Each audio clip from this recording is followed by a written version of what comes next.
Okay, so we're going to learn how to tap a maple tree today.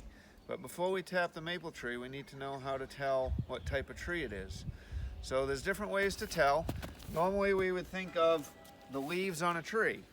So if we look here, we have a nice maple leaf, and you can tell by the points and the way the leaf is shaped. If you look at this other leaf, notice that that's an oak leaf, and see the difference between the two. But this time of year, there's no leaves on the trees, so we need to have a different way to tell.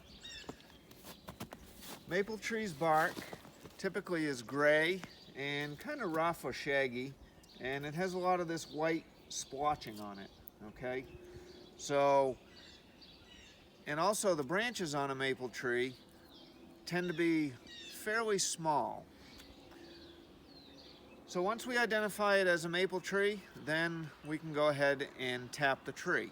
So here I have a drill with a bit, and we're going to tap into the tree about 2 inches deep. We want to make sure that we stay away from where the tree has been tapped before. So if you look real close, you can see here's an old tap hole from last year, and here's another old tap hole that may be 4 or 5 years old. Okay? So we want to stay away from those spots, and let's see if we can find a good spot to tap. So before we tap a tree for the first time, it needs to be about 10 inches in diameter. So at that point, it'll be about 40 years old, and we're going to drill right into the tree, like I said, about 2 inches deep. And you can see the sap's already coming out of the tree.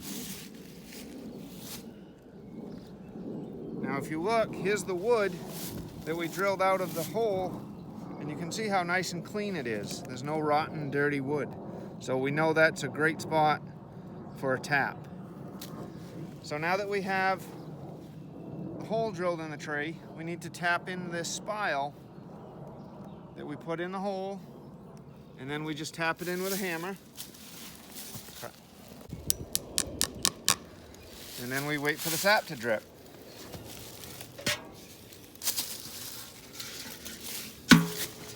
We hang our pails,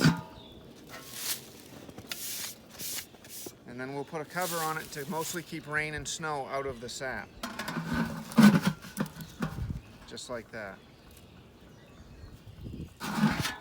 Now the sap that we collect, it takes 40 gallons of sap to make 1 gallon of syrup.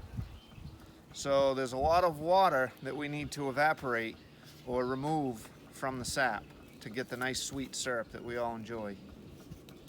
Yep. So when we collect the buckets on the trees, we need to go to each tree, empty each bucket into our pails,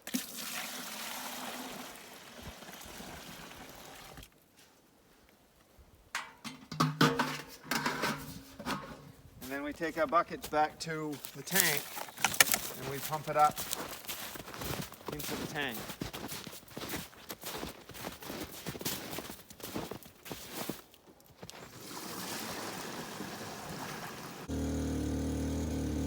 So after the trees are tapped, sometimes we use tubing or pipeline to connect all the trees together.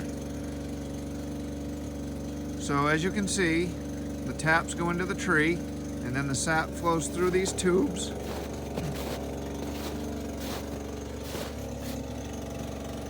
Connects the trees, and then it flows downhill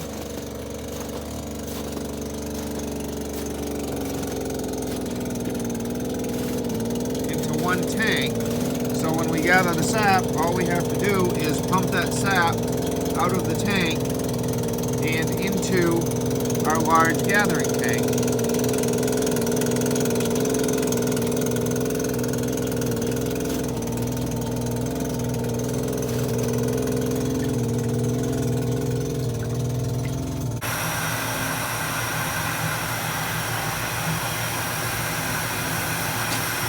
The sap from the maple orchard, we bring it back to the sugar house, and we have to boil it down to make syrup. So the sap comes in from a tank up above, and you can see here is the sap just like it came out of the trees. So as it goes through the evaporator and the water is being evaporated away, the steam will rise, and each section of the evaporator, the sap gets a little bit sweeter. So as it goes through the evaporator, until it finally gets down to this end where it's almost syrup. So after we draw the syrup off the evaporator, we run it through these heavy filters. And after we take it through the filters, it goes into this pan, which is what we call the finishing pan. And this is where we bottle the syrup from. So once it reaches 219 degrees Fahrenheit, then we open the valve and we bottle the syrup while it's still warm.